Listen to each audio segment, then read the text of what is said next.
Samson Charles.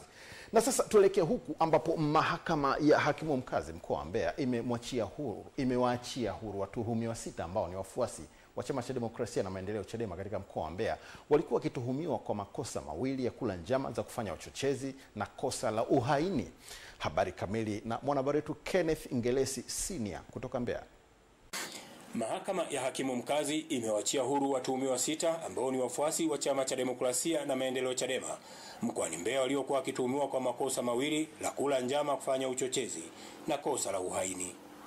Uamuzi wa kufuta shauri la uchunguzi namba P 25722/2025 umetolewa Novemba 25 na hakimu wa mahakama ya hakimu mkazi Mbeya Mtengeti Sangiwa baada ya mkurugenzi wa mashtaka nchini DPP aliyewakilishwa na wakili wa serikali Dominic Mushi kuiambia mahakama hiyo kuwa hana nia tena kuendelea na kesi hiyo.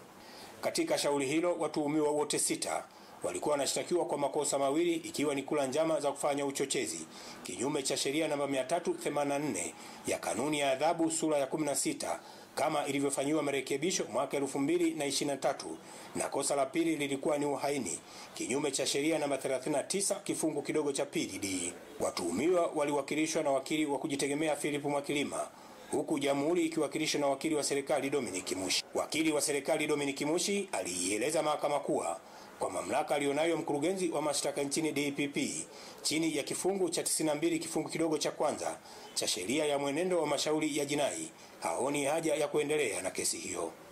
Wakili wa serikali Dominic Mushi aliendelea kuiambia mahakama kuwa watuhumiwa wote 6 walishtakiwa chini ya kifungu cha 92 kifungu kidogo cha kwanza cha sheria ya mwenendo wa mashauri ya jinai sura ya 20 kama ilivyofanywa marekebisho mwaka 2023 kwa makosa yote mawili, la kwanza la kula njama za kufanya uchochezi na kosa la pili ni uhaini. Baada ya wakili wa serikali Dominic Mushi kuieleza mahakama ya hakimu mkazi Mbeya kuwa DPP haoni haja ya kuendelea na kesi hiyo, ndipo hakimu Mtengeti Sangiwa akaeleza kuwa kwa mamlaka alionayo chini ya kifungu cha 92 kifungu kidogo cha kwanza cha sheria ya mwenendo wa mashauri ya jinai sura ya 20 kama ilivyofanywa marekebisho mwaka 2023, mahakama inawaachia huru watuhumiwa wote 6.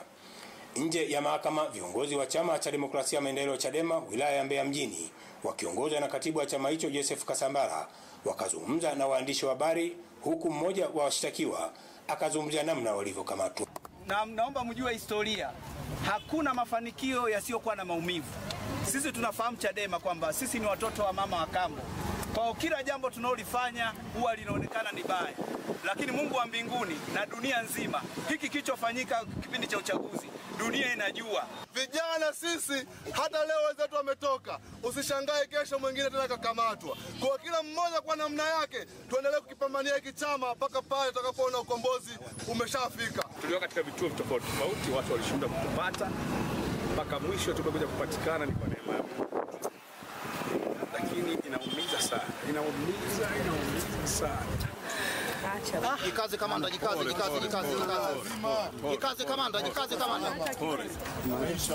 Jikaze kamanda. Naomba nimalize kwa kusema tunawashukuru wanachama wote. Tunawashukuru watu wote ambao mmewajibika pamoja kutushughulikia sisi, hatimaye tuko huru leo. Walioachiwa huru ni Andrew Kasesera, katibu mwenezi wa Chadema Mbeya mjini, Adam Melele, Lusekelo Lugani, Daudi Senti, Filipo Sanga na Paulo Mwangama ambao wanatuhumiwa kufanya makosa hayo kipindi cha Machi mosi hadi Oktoba 25 mwaka huu. Nikiripoti kutoka hapa mahakama ya hakimu mkazi mkoa wa Mbeya.